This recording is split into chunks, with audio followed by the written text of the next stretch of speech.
Selamat datang di Koma Channel. Gimana nih kabarnya?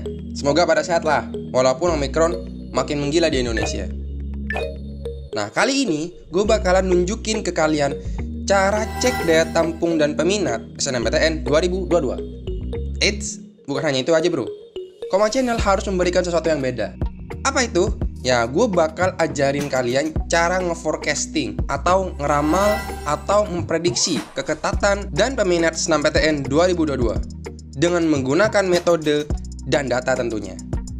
BTW, nanti gue bakal pakai Excel. Nanti kalian bisa coba-coba di rumah lah, karena gue gak tahu ya kalian pengen jurusan apa. Atau gue bakal share hasil gue di deskripsi dan kalian tinggal ubah beberapa variabel. Jadi gak usah ribet lah bikin rumusnya, tapi kalian harus tahu dulu konsepnya biar pas gunain gak bingung. Oke, mari kita coba. Yang pertama kalian buka daya tampung gitu lah ya di SNMPTN 2022. Nah, di sini ada SIDATA, http sidataptn.ltmpt.ac.id, daftar PTN program Diploma 4 dan Sarjana. Oke, langsung kita coba. Nah, di sini bukan hanya PTN aja, tapi ada Politeknik Negeri. Dan LTMPT menurut gue udah bagus ya, karena ada banyak banget datanya. Kayak misalkan lu pengen masuk UGM gitu, ya Ctrl F aja terus cari UGM. Nah, di sini kan Universitas Gadjah Mada. Tinggal klik aja. Nah, di sini udah ada lengkap prodi-prodi yang bakal dikeluarin di sama UGM. Dan ini untuk Saintek ya. Untuk Sosum ya kalian klik Sosum terus ada 30 kalau salah. Ya, benar 30. Bukan hanya itu aja. Di sini udah ada data lengkap banget. Misalkan manajemen. Nah, di manajemen UGM udah tertera banget nih. Kalau mau ke manajemen UGM, kalian harus ada syaratnya di sini, syarat SMTA nih. Kan kalian tanya, "Bang, gua SMK nih, tapi jurusannya apa gitu." Nah, di sini udah ada syaratnya nih. Udah ada banyak banget nih. Tapi untuk yang SMA jurusan ini ada SMA IPA, SMA IPS, SMA Bahasa, SMA Agama, dan banyak lah. Jadi boleh sebenarnya lintas minat. Terus bukan hanya itu aja. Di sini ada jumlah peminat tahun 2017 sampai tahun 2021. Begitupun dengan keketatannya di sini nih. Sampai 2021 juga. Datanya pokoknya lengkap banget dah sekarang. Bagus LTMPT ini. Nah, sekarang kita akan memprediksi keketatan sama peminat tahun 2022 berdasarkan metode dan data. Misalkan gue pakai UGM aja ya. Terus misalkan apa ya? Kedokteran lah ya, kedokteran. Mana nih kedokteran? Nah, kedokteran ini. Kita akan memforecasting dengan menggunakan data. Kalau daya tampung kan udah ada gitu. Daya tampung 2022 untuk mana itu ya? Nah, kedokteran 53. Nah, kita akan memforecasting data yang ini nih, data yang ini ke Excel. Ini kalau kalian lihat-lihat, tahun 2018 sama tahun 2019 ini terjadi penurunan. Ya, karena pada tahun 2019 ada kayak gini nih. Jadi jumlah pendaftaran SNMPTN 2019 menurun. Ternyata ini swabnya. Ini gue ambil dari kompas.com. Udah kredibel kan? Nah, di situ dijelaskan bahwa terdapat penurunan jumlah pendaftaran SNMPTN tahun 2018 dan 2019 sebanyak 107.000 lebih orang siswa maksudnya. Menristek Dikti menjelaskan penurunan ini disebabkan karena pengetatan jaluran SNMPTN agar diperoleh calon mahasiswa yang benar-benar berkualitas melalui jalur ini. Makanya, sekolah berakreditasi A itu diperketat dari 50% menjadi 40%. Akreditasi B 35% menjadi 25%. Terus non-akreditasi dari 15 menjadi 5%. Maka dari itu kalau misalkan kalian pengen misalkan ya biologi gitu, itu pasti terjadi penurunan. Nih, 600, 300, 400, 330. Dan juga daya tampungnya tuh besar banget kalau 2019. Coba deh kalian klik apapun, tahun 2019 tuh keketatannya tinggi banget. Oke, balik ke topik ya. Coba kalian kedokteran, mana nah kedokteran nih, kedokteran UGM. Coba kalian ketik ini atau copy lah, sebenarnya bisa copy data ini ke Excel. Ntar gue copy dah.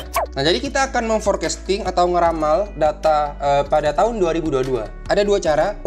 Yang pertama, menggunakan sintak yang sudah diberikan sama Excel. Yang kedua, gue tanya sama anak STIS. Apa nih kira-kira metode yang bagus buat ngeforecasting data yang hanya 5, karena LTMPT kan cuma ngasih 5 data doang, 5 tahun data terakhir. Katanya pakai movement arrange atau pakai least square, tapi dia lebih nyaranin ke least square.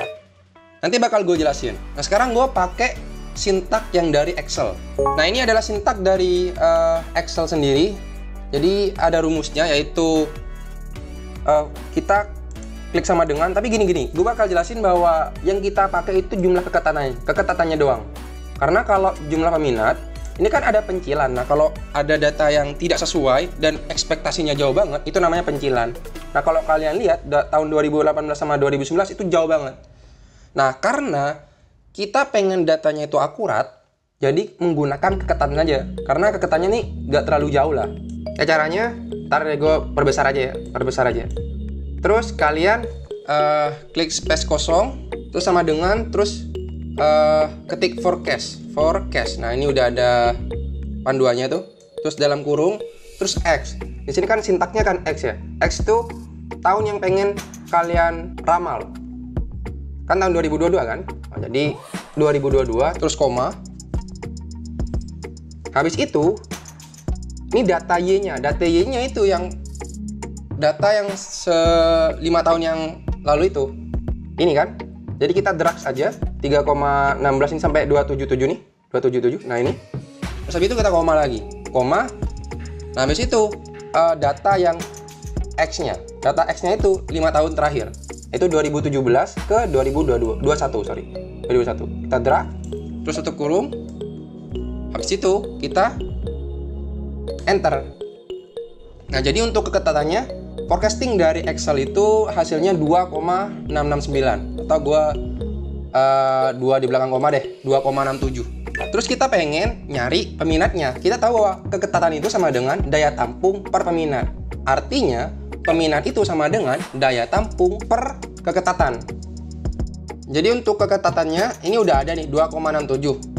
Dan daya tampungnya itu kalian bisa cari di LTMPT sendiri, di isi data. Nah, di sini ada kalau kedokteran 53. Oke.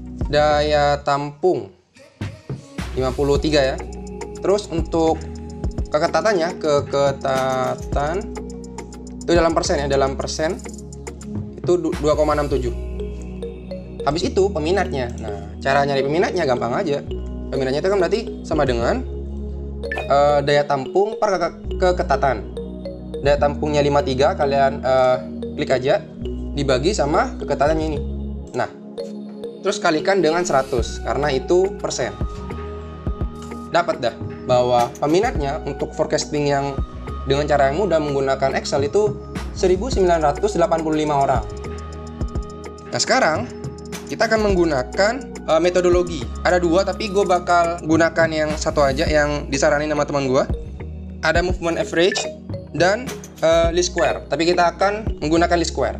Nah kita cari dulu apa itu mereka.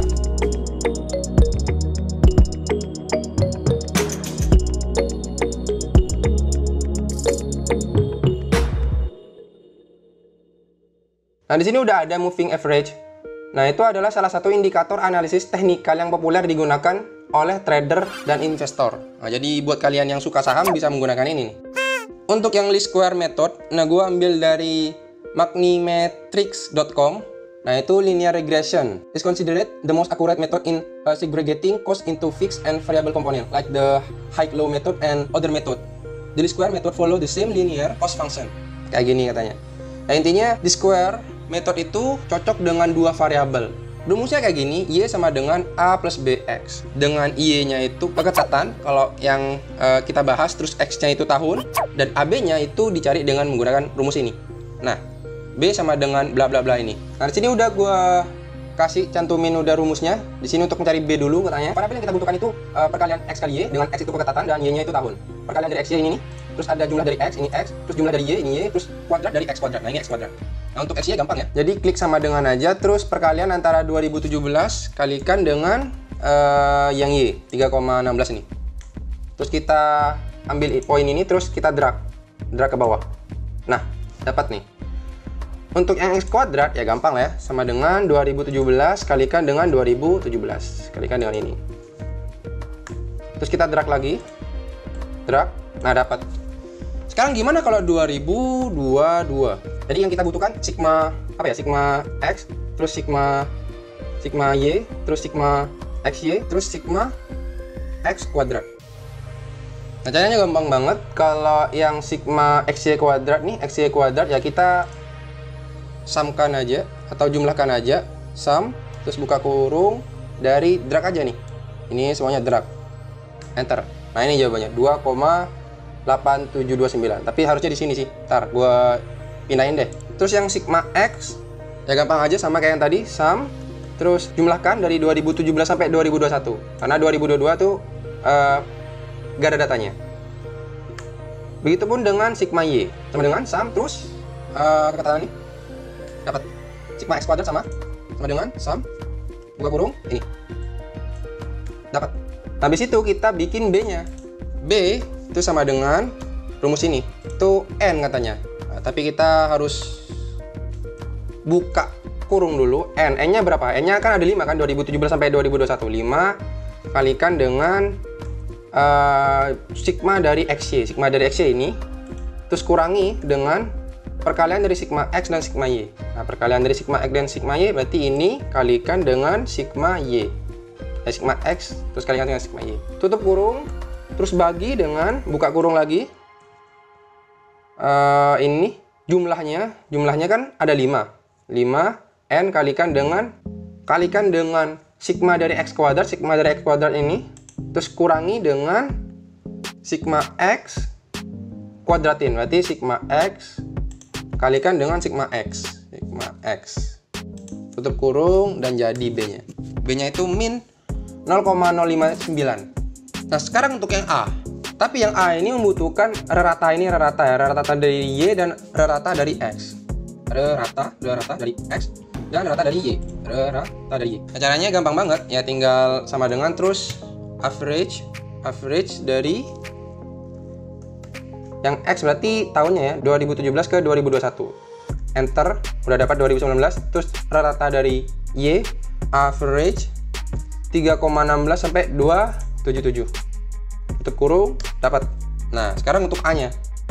Sama dengan rata dari Y dikurangi dengan B kali X. Nah, karena di sini B-nya itu negatif jadi positif ya. Plus B-nya atau nggak apa-apa negatif deh. Negatif dari negatif kan langsung aja ya. Terus kalikan dengan X-nya. X-nya berarti 2019. Nah, udah dapat. A-nya itu sebesar ini. Habis itu kita cari yang tahun 2022. Oke, 2022 sama dengan A itu ini. A ditambah dengan B-nya dikalikan dengan 2022. Nah, ini 2022. Dapat bahwa keketatan untuk kedokteran UGM itu sebesar 2,669. Nah, sama kayak gini lah. Ini kan 2,667. Oh, ini sama ya? 2,67 ya? Ini kalau gua 2 di belakang koma 2,67. Hampir sama lah. Tapi lebih akurat yang di square method ini. Dengan cara yang sama, dengan cara yang ini nih, kalau kalian mau cari peminatnya kayak gini nih. Hasilnya ya 1985,019. Jadi keketatannya itu 2,67 di sini ya, 2,67 berdasarkan ini ya, berdasarkan ini. Terus peminatnya ya menggunakan cara yang sama dengan daya tampungnya itu 53 dibagi dengan 2,67. Tapi dalam persen, berarti kalikan 100. Dapat 1985,019.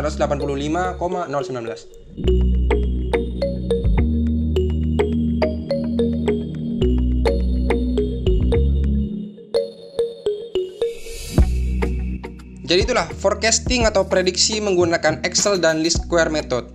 Nanti gue bakal taruh file Excel gue nih di bawah, di deskripsi bawah, biar kalian bisa gunain di rumah. Misal nih kalian pengen apa ya? Kalian pengen UI gitu, Universitas Indonesia. Nah, ini Universitas Indonesia nih. Terus kalian pengen teknik sipil misalkan. Ya kalian copy aja nih. Semuanya nih copy ke Excel.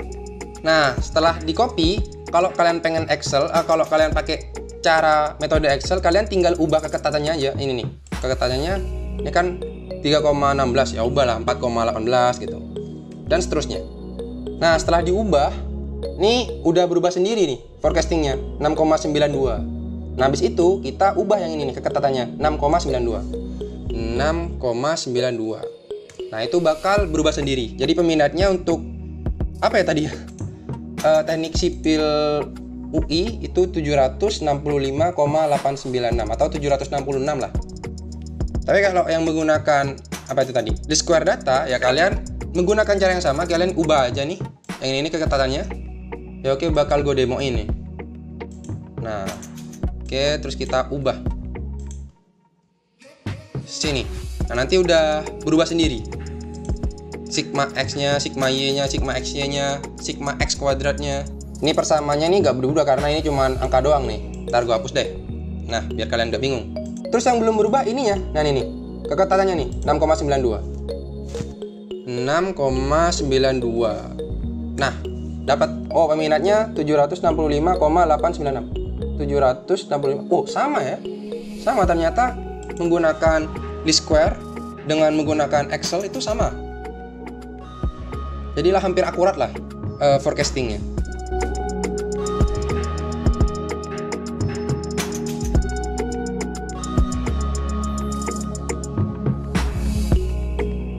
Ya mungkin cukup sekian dari gua harap ada manfaat dan jangan lupa subscribe, like, comment.